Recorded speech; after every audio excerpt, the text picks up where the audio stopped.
We surely don't want to admit that our dependency on money is flawed, because that would imply that the fault is our own, and God forbid we take responsibility for our lives, so we blame the money. This is the cornerstone of the entire illusion being built around us by the false ego. Money is said to be the root of all evil, yet it cannot be evil because money is only a symbol. Symbols carry only the faith and spirit of the observer. This means that the symbol of paper money, yet it cannot be evil because money is only a symbol. Symbols carry only the faith and spirit of the observer. This means that the symbol of paper money evokes and surfaces the evil intentions and inherent flaw of our false ego. Money only exists because we agree to accept it as valuable. And to further illustrate our incapacity for freedom, we've given the control of our faith-based money to a private corporation instead of the federal government. There is no law stating that we have to use Federal Reserve notes as currency. We choose to because we fear the alternative: independence.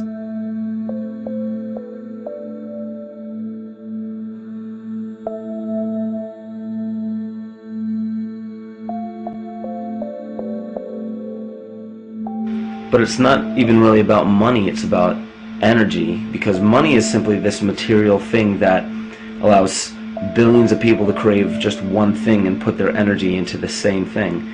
It's not the plasma TV or the house or the lifestyle or the job or the significant other or the status that we're really after, because we know that we're empty. These people feel sadness and loneliness and void just like anybody else, and they either want to fill that void with materialism because they think that that'll make them feel better, or they want to sedate the void feeling with material possessions. So it all comes back to this feeling of having to put our dependency into an external source, something that we have absolutely no control over. What we're seeing right now is with all the competition of each other destroying each other, wars, competing for material existence, raping the planet and tearing it apart to get some pieces of it to hold in your hands and say you won the game. Every one of those moves is destructive, not just of the planet, but of human civilization, because human civilization will thrive with cooperation and will die with competition. And if you operate from these truths, then you end up with the extinction that lies before us. You see, we all have demons, so to speak. We all have inner demons in our lives, but we expect to see devilish monsters or dark apparitions when you think of a demon, kind of like what you'd see in the cinema. But our demons are really the people in our everyday lives, the people that we argue with, the people that we envy or hate, the ones we physically or emotionally harm in some way, shape, or form. And it's not because we envy or hate qualities in these specific people as much as we hate the fact that they remind us of ourselves. They reflect qualities about ourselves that we wish we had more of, or that we wish we didn't have at all.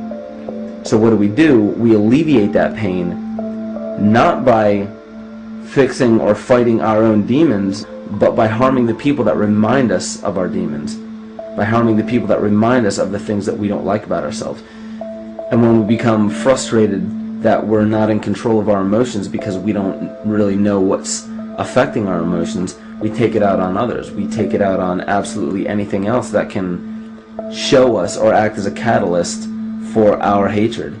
And so we do the same thing to animals. Animals are perfect because they can't defend themselves. And it's a perfect catalyst for our inner aggression, our confusion, our hatred. Just take it out on something absolutely helpless. Just imagine how unconscious a person has to be of his or her actions to torture or mutilate or brutalize any living thing.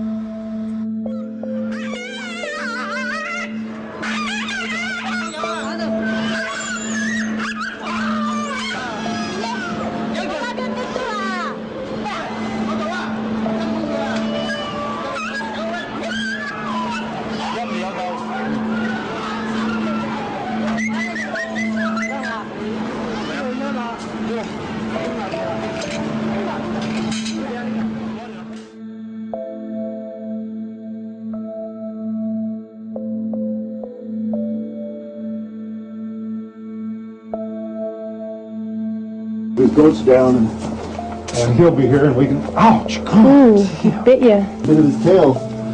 Is it common with their kits, maybe? He's a big guy. That's a real... Think of the lack of compassion you must have towards life in general to be able to feel no semblance of sympathy towards entire populations, let alone just individuals or individual animals, entire populations of a species that are bred specifically for the purpose of commodity. But I'll tell you what's even more dangerous is not so much the people carrying out this cruelty, because that's already been established. That form of hatred and cruelty has already been established and it's already known. What I'm really worried about is the people who are against inhumanity, the people who are against animal cruelty and feel self-righteous enough to think that it's justified to inflict harm or even wish harm on these people. Because those are the people who take unconscious cruel behavior to a whole new level of conscious cruel behavior that's perfectly acceptable in their minds, because they feel that it's their job to bring other people to justice, like they're an authority figure of some sort. Those are the people who will have a much harder time figuring out why they harbor so much inner hatred and resentment.